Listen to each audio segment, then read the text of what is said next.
Akanyenga kawe nk'umuyaga utembesha amafu,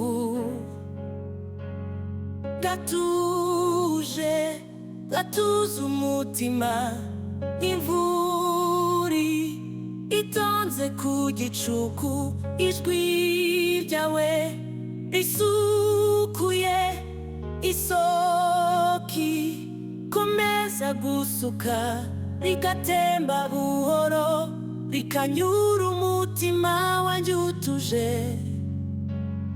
Akanyenga kawe karandega nk'umuseke, ukansekera nk'isumo ricunda amazi y'ibiyaga. Mu maso hawe habengerana urumuri rw'amahoro nk'amakara yaka mu buriro yirabura, ikwasusurutsa. Akanyenga kawe kanzengurutsa nk'izurabura, uranshika umutima ukandwanira nk'umuhate. Mu mbyino yawe harimo umucyo utajonjeka, nyemerera kuguhumuriza, numva umutima guhumurize. Akanyenga kawe karandega nk'umuseke,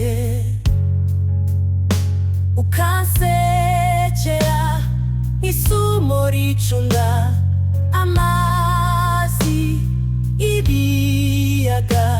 Mu maso hawe habengerana urumuri rw'amahoro n'amakara yaka mu buriro yirabura.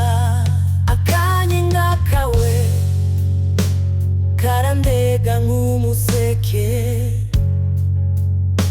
ukansekera nk'isumo ricunda amazi y'ibiyaga. Mu maso hawe habengerana urumuri rw'amahoro n'amakara yaka mu buriro yirabura. Akanyenga kawe karandega nk'umuseke, ukansekera nk'isumo ricunda amazi y'ibiyaga.